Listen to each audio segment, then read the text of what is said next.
चलिए स्टार्ट करते हैं। पहला क्वेश्चन दिया गया है मतैक किस संधि का उदाहरण है। मतैक, देखिए आपको यहाँ पर देखना है मात्राएं।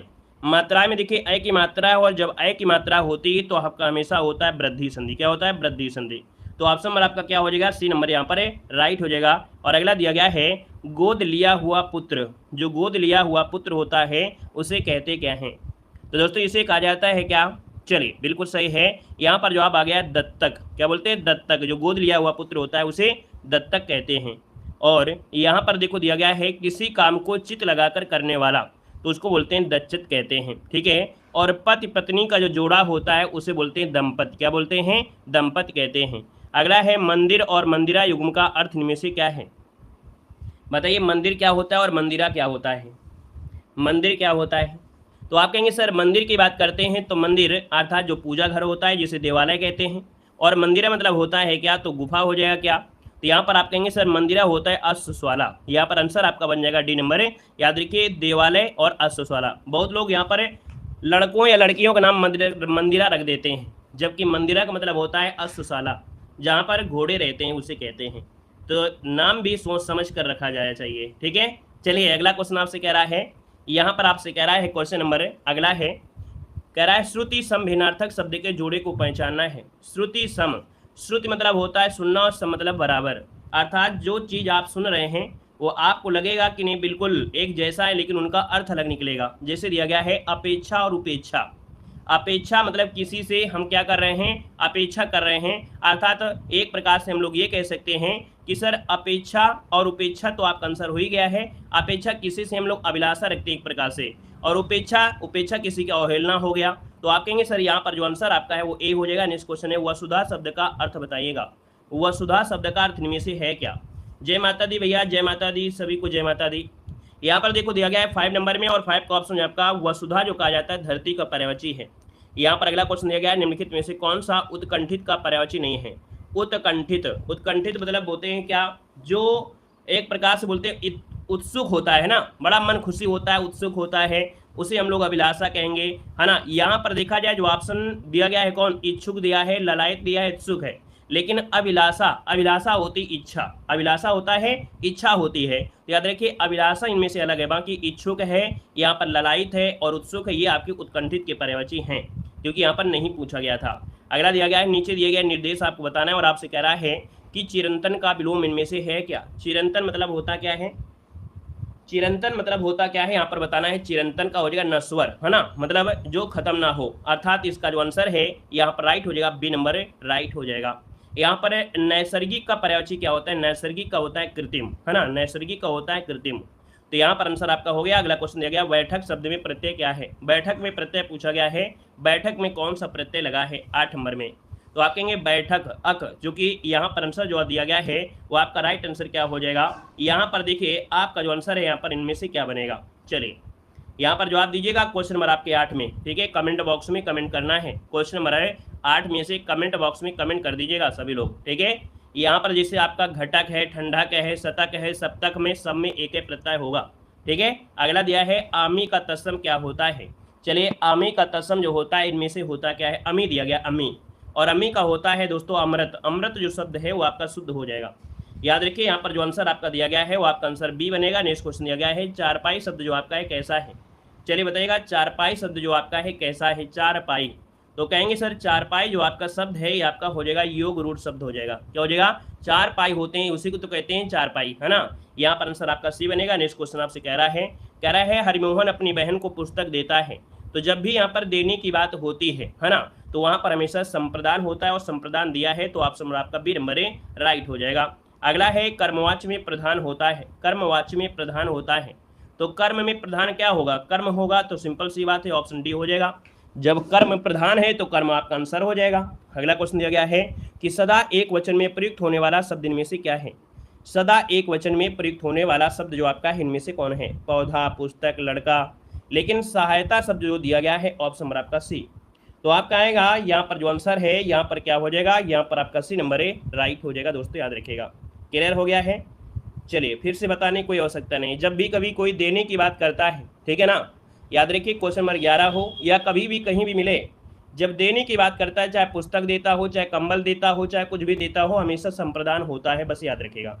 यहाँ पर देखिए अगला क्वेश्चन दिया गया है कि निम्न में से पुल्लिंग शब्द आपका है कौन? चील, कुर्सी, पक्षी या राशि। तो आप कहेंगे सर यहाँ पर देखिए पक्षी कैसे हैं, पक्षी कैसे हैं, तो आप कहेंगे सर इसका जो आंसर है यहाँ पर आपका आंसर बनेगा सी नंबर हो जाएगा, पक्षी। अगला है माँ सुबह नाश्ता बनाती है, इसमें कौन सी क्रिया विशेषण है? तो आपसे कह रहा है माँ सुबह नाश्ता बनाती हैं, कब बनाती हैं? सुबह बनाती हैं। तो भाई जब सुबह बना रही हैं तो इसका मतलब ये काल बता रहा है, समय को बता रहे हैं। आंसर क्या हो जाएगा? ए नंबर हो जाएगा, समय हो जाएगा। क्लियर हो गया है? चलिए आगे बढ़िए, क्वेश्चन दिया गया है और आपसे कह रहा है आलस शब्द का विशेषण क्या होता है? आलस का विशेषण, आलस का होता है आलसी, है ना। बोलते हैं बड़े आलसी हो यार, क्या बोलते हैं? बड़े आलसी हो यार, है ना। यहाँ पर आंसर बनेगा आपका ए नंबर है। अगला है प्रयोग की दृष्टि से सर्वनाम के कितने भेद होते हैं?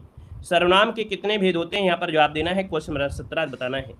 दिमाग ज़्यादा ना लगाइए, नहीं ज़्यादा लगाएंगे तो गड़बड़ हो जाएगा, है ना। याद रखिएगा एग्जाम में बहुत ज़्यादा गड़बड़ियाँ, मतलब बहुत लोग ब्रिलियंट लोग पीछे रह जाते हैं, क्योंकि एग्जाम के समय वो ज़्यादा दिमाग लगा देते हैं, और जब ज़्यादा दिमाग लगा देते हैं ना तो आया हुआ क्वेश्चन वो गड़बड़ कर देते हैं, है ना। ऐसा हमारे साथ, ऐसा आपके साथ नहीं, हमारे साथ भी हुआ है। हम भी बहुत ऐसे क्वेश्चन एग्जाम के समय गलत करके आते थे, है ना। हमसे भी गलतियाँ होती रही हैं। अभी इसके पहले जब 2018 में कोई पेपर हुआ था लोअर वर्ग का, उसमें भी शायद उसमें बुढ़िया पूछा गया था या डिबिया पूछा गया था, वो भी हमसे गड़बड़ हो गया था, उसमें से बहुवचन गड़बड़ हो गया था। एक बार आशीर्वाद आया था, वो भी हमसे गड़बड़ हो गया, जबकि हम डेली पढ़ाते हैं, लेकिन गड़बड़ हो गया। तो जब ज़्यादा दिमाग लगाओ ना तो गड़बड़ हो ही जाता है, इसलिए ज़्यादा दिमाग नहीं लगाना है। जो दिमाग में रट लिया है, रट्टा का यूज जरूर करिएगा, क्योंकि चीज़ें आप रट रहे हैं, ठीक है ना।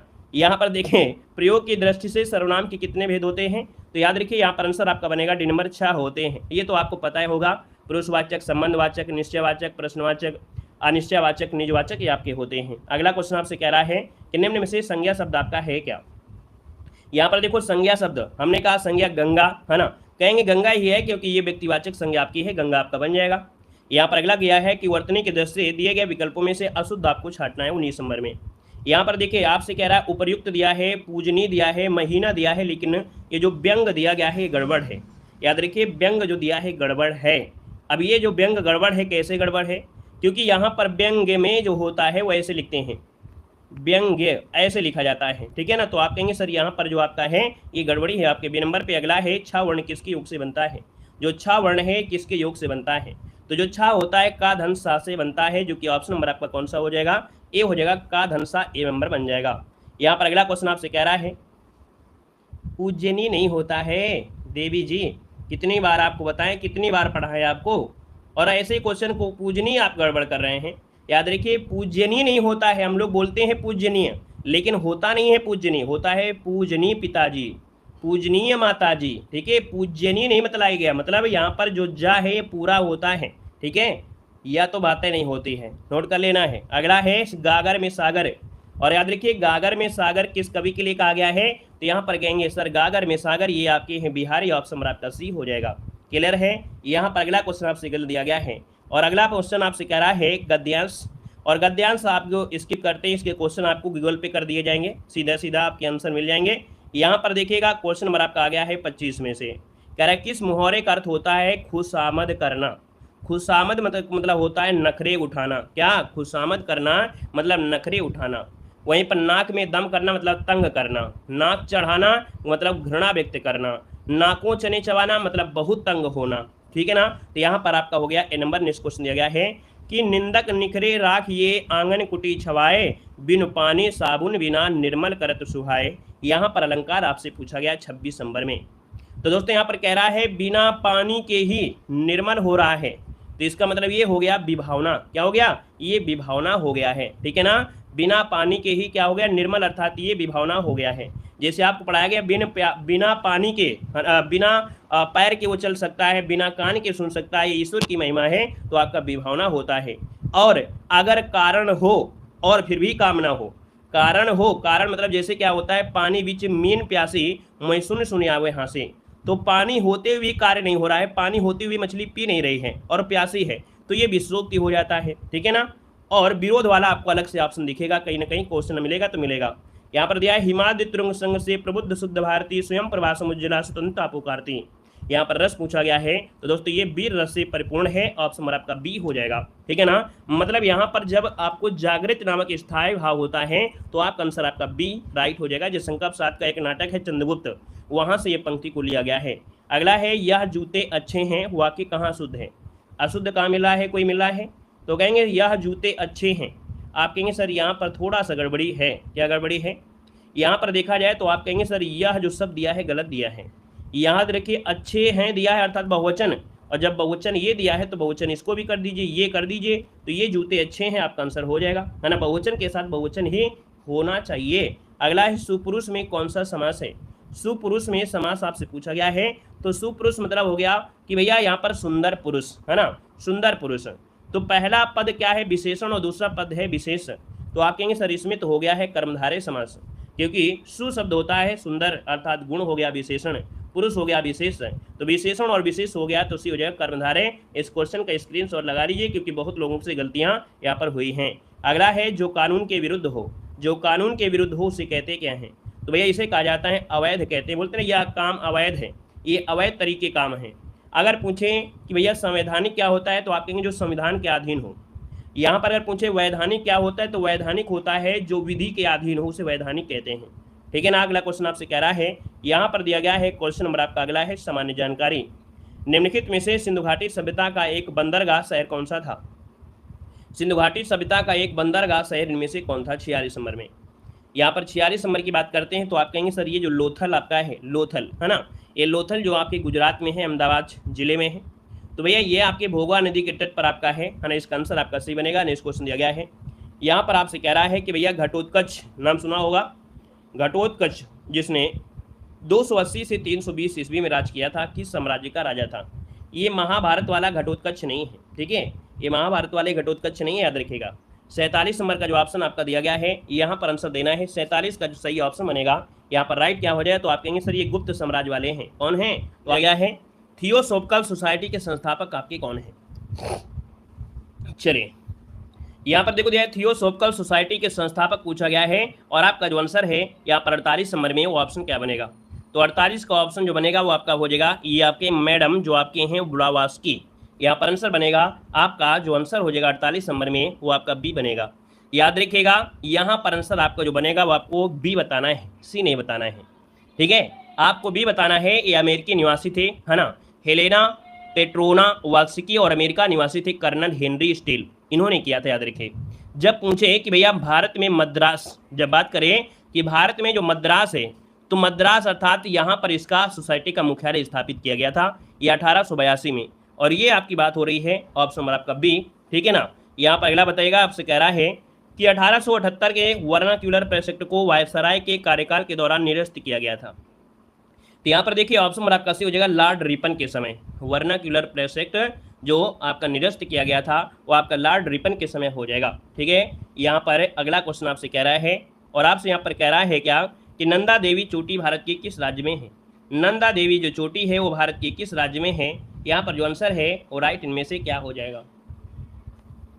चलिए यहाँ पर देखिए आपका जो आंसर है यहाँ पर इनमें से राइट क्या हो सकता है? 50 का ऑप्शन देना है। चलिए यहाँ पर देखिए 50 नंबर का जो ऑप्शन है यहाँ पर डी हो जाएगा, उत्तराखंड हो जाएगा, है ना। कहाँ हो जाएगा? उत्तराखंड जो आपका आंसर है वो राइट हो जाएगा, याद रखिएगा। अगला दिया गया है, निम्नलिखित में से कौन सी नदी दक्षिण गंगा के प्रसिद्ध तीर्थ स्थान त्रिवुटनी से होकर बहती है? 51 नंबर का ऑप्शन से हो जाएगा नंदी, अर्थात याद रखिएगा तमिलनाडु में एक जिला पड़ता है तिरुवापुल, है ना, वहाँ पर एक तीर्थ स्थान है नंदी। तो नंदी नदी यहाँ से बहती है, और एक हिंदू मंदिर भी है। अगला है कि सन 1846 में मद्रास निर्वाचन क्षेत्र के संविधान सभा के सदस्य कौन थे? मद्रास क्षेत्र से जो चुनाव लड़े थे 1946 में, ये आपके थे अम्मू स्वामीनाथन। यहाँ पर आंसर जो आपका है अम्मू स्वामीनाथन, ऑप्शन सी बनेगा। अगला है भारत के संविधान के निम्नलिखित भागों में से कौन सा भाग नागरिकता से संबंधित है? नागरिकता से देखा जाए तो भाग 2 है, और भाग 2 जो कि आर्टिकल नंबर 5 से लेकर 11 जो आपके हैं वो आपकी नागरिकता से हैं। अगला क्वेश्चन आपसे कह रहा है कि भारतीय संसद के परिप्रेक्ष्य में शून्यकाल किसे कहते हैं? शून्यकाल जो कहते हैं वो किसे कहते हैं? शून्यकाल, ये जो शून्यकाल होता है ना, प्रश्नकाल के तुरंत बाद का जो समय होता है उसे शून्यकाल कहा जाता है, याद रखिएगा, है ना।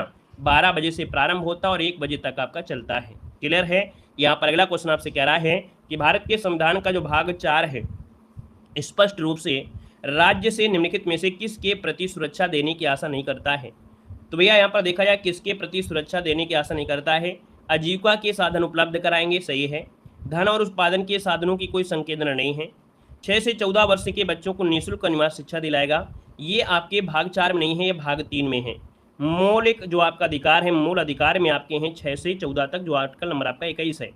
तो आप कहेंगे ये 4 के अंतर्गत आपका नहीं आता है, ठीक है, भाग 3 में आता है। अगला आपसे यहाँ पर क्वेश्चन दिया गया है, इनमें से कौन सी एक भारतीय भाषा नहीं है? भारतीय भाषा नहीं है 56 नंबर में। तो आप कहेंगे सर भारतीय भाषा में देखा जाए सिंधी है, कन्नड़ है, कोंकणी है, लेकिन जो सिख दिया गया सिख है ना, ये जो आपकी भाषा है, आपकी जो 22 भाषाएं हैं उनमें से इसका स्थान आपका नहीं है, ठीक है, इसका स्थान नहीं है, सिख कोई भाषा नहीं है इनमें से। अगला है निम्नलिखित में से राष्ट्रीय आय के लिए किसका अधिकतम योगदान है? आपके राष्ट्रीय आय में जो अधिकतम योगदान है वो आपका किसका है? तो भैया सेवा क्षेत्र हो गया है, अर्थात जो तीसरा क्षेत्र होता है, तृतीय क्षेत्र होता है सेवा क्षेत्र, जो आपको सेवा देते हैं। सेवा कौन देते हैं? तो सेवा देते हैं जैसे कि यहाँ पर आपका दूरसंचार हो गया, कंप्यूटर सॉफ्टवेयर हो गया, अंतरिक्ष यान हो गए, है ना, रेलवे हो गया, रोड सेवा हो गया, बंदरगाहें आपको सेवा ही तो देते हैं कि स्थान से दूसरे स्थान से, ये सब चीज़ें क्या हैं? सेवा, इनको बोलते हैं तृतीय क्षेत्र में, है ना, क्लियर है, ये सब सेवा ही देते हैं। अगला क्वेश्चन आपसे कह रहे हैं, हाँ बीबी होती वो भी सेवा ही तो करती है, वो भी सेवा क्षेत्र में मत कर देना, ठीक है ना।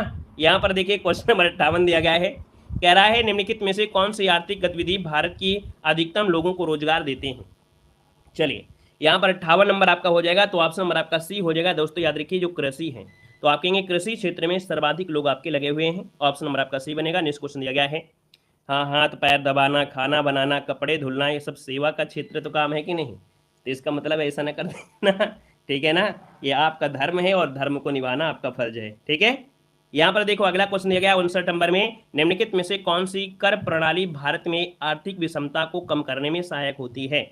दोस्तों यहाँ पर देखा जाए तो आप कहेंगे सर प्रगामी कर, है ना, ये जो प्रगामी कर आपका है, प्रगामी कर आपका 59 नंबर का ऑप्शन बी राइट हो जाएगा, ठीक है ना। मतलब जिसमें कर योग राशि कम होने पर कर की दर कम हो जाती है, और कर योग राशि जैसे बढ़ती है तो उसका कर भी बढ़ जाता है। अगला है the wings of fire Bharat के निम्नलिखित में से किस राष्ट्रपति की आत्मकथा है? द विंग्स ऑफ फायर यहाँ पर 60 नंबर दिया है, तो 60 का ऑप्शन बनेगा APJ Abdul Kalam, option A बनेगा। नेक्स्ट क्वेश्चन पर दिया गया है कंप्यूटर में से, कंप्यूटर की दुनिया शून्य और एक से निर्मित है, इन शून्य और एक को भंडारित करने के लिए प्रोसेस के अंदर लगाया जाता है। हमने कहा कंप्यूटर में दो ही आपके क्या होते हैं? शून्य और एक, सब पूरा खेल है कंप्यूटर में 0 और 1 से ही होता है, और इसको जो भंडारित करने के लिए प्रोसेसर के अंदर जो लगाया जाता है उसे कहते क्या है? तो इसे कहा जाता है ट्रांजिस्टर, क्या बोलते हैं? ट्रांजिस्टर इसे बोला जाता है, ठीक है, 0 और 1 के माध्यम से ही पूर्ण की जाती है, याद रखिएगा।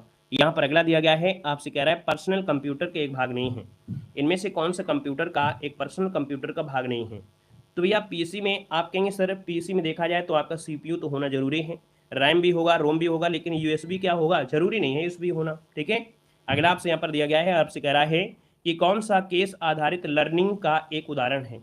देखिए कौन सा केस आधारित लर्निंग, है ना, लर्निंग का एक उदाहरण है, ये पूछा गया है। यहाँ पर देखो जो आपका दिया गया है लर्निंग का उदाहरण है, ये जो आपका दिया है के निकटतम पड़ोसी, अर्थात तो यहाँ पर कौन सा केस आधारित लर्निंग का एक उदाहरण है? तो ये आपका जो दिया गया है के निकटतम पड़ोसी, मतलब अजीब तरीके का है, एक प्रकार से कह सकते हैं केस आधारित शिक्षा, अर्थात जो आपका होता है सीबीएल, एक स्थापित दृष्टिकोण है जिसका प्रयोग उन विषयों में किया जाता है जहां पर छात्र जो आपके जहां पर छात्र अपने ज्ञान को वास्तविक दुनिया से परिदृश्य लागू होते हैं, उच्च स्तर की अनुभूति को बढ़ावा देते हैं। निकटतम पड़ोसी एक सरल एल्गोरिथम होता है जो उपलब्ध मामलों की संग्रहित करता है। कंप्यूटर से जुड़ा हुआ आपका ये पॉइंट भी है। अगला क्वेश्चन आपसे कह रहा है लेजी लर्निंग एल्गोरिथम का दूसरा नाम क्या है? लेजी लर्निंग एल्गोरिथम का जो दूसरा नाम है उसे कहते हैं, यहाँ पर नंबर इसे बोलते हैं के नियरेस्ट नेइबर, वही जो आपका अभी पढ़ाया उसी का ही इंग्लिश में वर्ड यहाँ पर लिखा गया है। यहाँ पर अगला क्वेश्चन दिया गया है एक समर्पित कंप्यूटर, मतलब दिया गया है ए डिसाइडेड कंप्यूटर, अर्थात एक समर्पित जो कंप्यूटर होता है, ये कंप्यूटर जो होता है एक प्रकार से एक को सौंपा गया और एक केवल एक ही कार्य करता है, ठीक है, एक को सौंपा गया है और केवल एक ही कार्य करता है, अर्थात कंप्यूटर में जितना डाटा दिया गया है उतना ही काम करेगा, है ना। अब कंप्यूटर के अंदर डांस जरूर शुरू हो जाएगा लेकिन कंप्यूटर डांस नहीं करने लगेगा, मतलब कंप्यूटर को हम जितना कहेंगे उतना ही कार्य करेगा, है ना। इसीलिए कहते हैं कंप्यूटर कितना भी आगे चला जाए लेकिन आदमी कंप्यूटर कभी नहीं पा पाएगा, क्योंकि आदमी ही ने बनाया है और जितना इसमें डाटा सेव किया है उतना ही रिजल्ट मिलेगा, ठीक है ना। यहाँ पर इसका सभी हो जाएगा। नेक्स्ट क्वेश्चन दिया गया है, कह रहा है कंप्यूटर के संदर्भ में वेट वेयर क्या होता है। कंप्यूटर के संदर्भ में वेट वेयर क्या होता है 71 नंबर में। तो दोस्तों ये होता है मानव मस्तिष्क, ठीक है। वेट वेयर जो होता है मानव मस्तिष्क होता है। अगला है VRML फाइलों का जो एक्सटेंशन होता है किस नाम से मिलेगा। VRML फाइलों का जो एक्सटेंशन होगा ये मिलता है आपके डी नंबर, ये WRL पॉइंट मतलब .WRL में मिलेगा। अगला है EMV चिप कार्ड में ई का अर्थ क्या होता है। EMV जो चिप है इसमें ई का अर्थ क्या होता है 73 नंबर में, तो आप कहेंगे यूरोपो हो जाएगा। अगला है MS वर्ड 2019 में फुट नोट इंसर्ट करने के लिए शॉर्ट कट की जो होती है वो क्या होती है। देखिए MS वर्ड 2019 में अगर कार्य कर रहे हैं फुट नोट इंसर्ट, ठीक है, कि में इसके लिए जो शॉर्टकट की है वो आपको होती क्या है। तो दोस्तों इसे होता है Ctrl+Alt+F, ये आपको दबाना पड़ेगा। जब ये दबाएंगे एक साथ, है ना, तभी आपका ये हो जाएगा। और अगला क्वेश्चन आपसे कह रहा है शॉर्टकट कुंजी Ctrl+X का प्रयोग जो होता है किसके लिए होता है। अगर कंट्रोल और एक्स दबाते हैं, Ctrl+X दबाते हैं तो होता क्या है, जो चीज़ आपने सेलेक्ट किया है वो कट हो जाएगा वहाँ से, है कि नहीं। तो आप कहेंगे सर 75 का ऑप्शन आपका बनेगा क्या, सिलेक्ट किए गए टेक्स्ट को कॉपी करने के लिए नहीं होता है, ठीक है। याद रखिए कॉपी करने के लिए होता है, सिलेक्ट किए गए टेक्स्ट को कट करने के लिए होता है। तो ये कट वाला शब्द हो जाएगा। जैसे ये शब्द आपका लिखा है, इतना शब्द है, अगर इसको हमने सेलेक्ट कर लिया पूरा और कंट्रोल अगर एक्स दबा देंगे तो यहाँ से ये गायब हो जाएगा, ठीक है। और कंट्रोल अगर P होता है तो इसका मतलब है कि यहाँ पर अगर कोई खाली स्थान है, अगर इसको जो कॉपी पेस्ट है वो यहाँ पर क्या हो जाएगा, V के माध्यम से हो जाता है पेस्ट, ठीक है। V मतलब हो गया पेस्ट, P मतलब हो गया कॉपी और X मतलब हो गया कट। अगला क्वेश्चन आपसे कह रहा है वर्ड डॉक्यूमेंट के संदर्भ में गटर जो होता है किसके लिए प्रयोग होता है। गटर, ये जो गटर शब्द होता है दोस्तों याद रखिए, गटर शब्द जो होता है वो आपका आंसर इनमें से बनेगा क्या। तो भैया यहाँ पर आंसर नोट करिएगा, यहाँ पर आंसर हो जाए आपका गटर जो होता है सिलाई और बाइंडिंग के लिए एक तरफ बचा हुआ स्थान होता है। सिलाई और बाइंडिंग के लिए एक तरफ बचा हुआ जो आपका स्थान होता है उसे बोलते हैं गटर। अगला दिया गया है जब आप MS एक्सेल में स्प्रेडशीट खोलते हैं तो एक्सेल वर्कशीट का नाम प्रदर्शित होता है किस प्रकार से, कहाँ पर मिलेगा। तो भैया ये मिलता है टाइटल बार पर। जब MS एक्सेल की स्प्रेडशीट खोलेंगे तो भैया टाइटल बार पर है एक्सेल वर्कशीट का नाम प्रदर्शित हो जाएगा। अगला दिया गया है निम्नलिखित में से कौन सा इंटरनेट बैंक का एक लाभ नहीं है। इंटरनेट बैंक का एक लाभ नहीं है, ये क्वेश्चन आपसे पूछा गया है। तो चलिए देख लेते हैं। यहाँ पर आ गया है क्वेश्चन नंबर आपका कौन सा है, क्वेश्चन नंबर आपका दिया गया है 78 में से, है ना। निम्न में से कौन सा इंटरनेट बैंकिंग के एक लाभ नहीं है। 78 नंबर आपसे कह रहा है। देखिए पहला ऑप्शन कह रहा है ब्याज की उच्चतम दर प्राप्त करना, यहीं से आपका गलत हो गया है। ये इंटरनेट बैंकिंग का एक लाभ नहीं है कि ब्याज की उच्च दर प्राप्त हो रहा है इसीलिए इंटरनेट यूज हो रहा है, ऐसे तो है नहीं है। बिलों का ऑनलाइन भुगतान करना है, धन का कह सकते हैं ऑन टू गो अर्थात हस्तांतरण करना, है ना, मतलब निकालना जैसे होता है, जमा करना हो गया, किसी भी समय खाता का विवरण देखना, ये आपकी स्टेटमेंट देखने के लिए होते हैं। अगला है यूनिक्स ऑपरेटिंग सिस्टम को वर्ष 1970 में, है ना, के दशक में द्वारा विकसित किया गया था। तो यूनिक्स कंप्यूटर जो विकसित किया गया ये दोस्तों याद रखिए वेल लैब्स के द्वारा किया गया था। अब अगला क्वेश्चन है एक ऑप्टिकल कैरेक्टर रीडर एक उदाहरण है। एक ऑप्टिकल कैरेक्टर रीडर एक उदाहरण होता है। तो दोस्तों ये होता है इनपुट, ये जो कार्य करता है इनपुट करता है, ठीक है ना। इनपुट की अगर बात करते हैं ऑपरेटिंग सिस्टम जैसे यूनिक्स है, विंडो है, डॉस है ना, ये सॉफ्टवेयर हो। और कंप्यूटर में हार्डवेयर के रिसोर्स में जैसे आपकी मेमोरी है, ये आपकी चीज़ें होती हैं। अगला आपका आ गया है उत्तर प्रदेश, है ना। कंप्यूटर बड़ा कठिन आपको था, कंप्यूटर कठिन रहता ही है ना। कंप्यूटर सरल भी होता है, कठिन होते हैं, बहुत कठिन होते हैं, है ना। तो यहाँ पर आइएगा यूपीजी के सबसे आसान कह रहा है उत्तर प्रदेश के किस शहर में भारतीय प्रौद्योगिकी संस्थान है। तो भारतीय प्रौद्योगिकी संस्थान आपको बताना है, यहाँ पर आंसर होगा क्या। तो कहेंगे सर यहाँ पर देखा जाए तो भारतीय प्रौद्योगिकी संस्थान, यहाँ पर देखा जाए कौन सा आंसर कर दिया जाए भाई। इसमें दिया गया है इलाहाबाद दिया गया है ना, और क्या दिया गया है। तो आपका आंसर इनमें से क्या बन जाएगा, कानपुर हो जाएगा। इलाहाबाद में नहीं है, याद रखिए काशी में है, बनारस में है, जिसे बोलते हैं काशी हिंदू विश्वविद्यालय प्रौद्योगिकी संस्थान, IIT का दर्जा भी दिया गया था 2008 में, और कानपुर में तो IIT है ही है।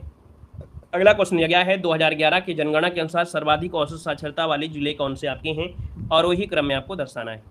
देखिए गौतम बुद्ध नगर सबसे पढ़ा लिखा है, फिर उससे कम कानपुर, फिर औरैया, फिर इटावा, है ना। अगला क्वेश्चन दिया गया है उत्तर प्रदेश सरकार की एक जिला एक उत्पाद योजना का लक्ष्य उत्तर प्रदेश में प्रोत्साहित करना है।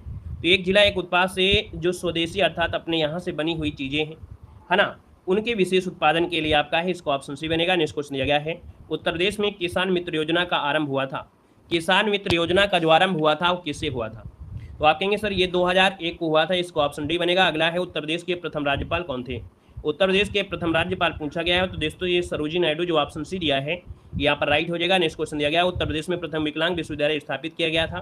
तो यहाँ पर देखिए चित्रकूट में किया गया था, सी नंबर हो जाएगा।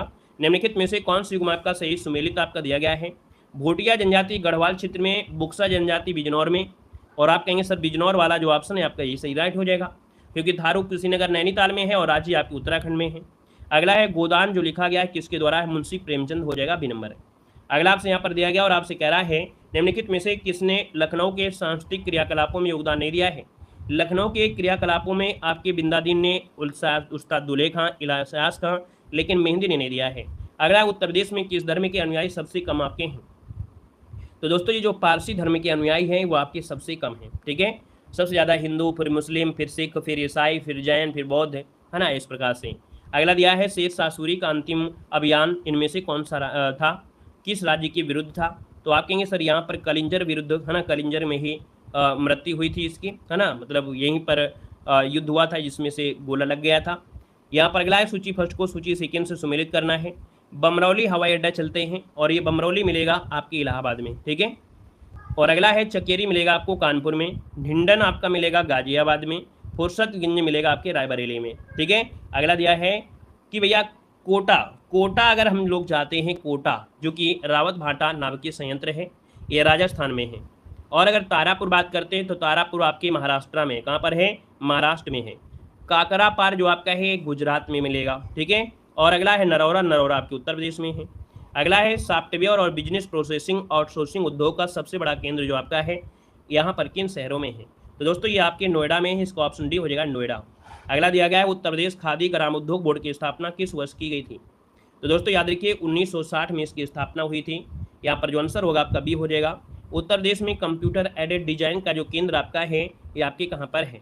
तो दोस्तों ये आपके लखनऊ में है। अगला है, उत्तर प्रदेश राज्य में सबसे ऊंचा बांध कहाँ पर है? सबसे ऊंचा बांध जो आपका है वो रामगंगा बांध आपका है ना, इसको ऑप्शन बी बनेगा। बिजनौर में रामगंगा नदी पर आपका बनाया गया है। अगला है, कौन से उत्तर प्रदेश की पेयजल परियोजना है? उत्तर प्रदेश की पेयजल परियोजना गोकुल बैराज हो जाएगा, सी नंबर है। अगला है, पूरी उत्तर प्रदेश की काला नमक प्रसिद्ध जो प्रजाति है वो आपकी किसकी है? तो दोस्तों ये प्रजाति धान की है, ऑप्शन आपका ये बनेगा। अगला है, उत्तर प्रदेश में जो खरीफ की फसल की बुआई होती है ये दोस्तों आपकी जून जुलाई के दौरान होती है, इसको ऑप्शन सी नंबर है यहाँ पर राइट हो जाएगा, ठीक है ना। चलिए तो भैया आज के लिए इतना रखते हैं, ठीक है। धन्यवाद सभी को, जय हिंद, सभी को वंदे मातरम।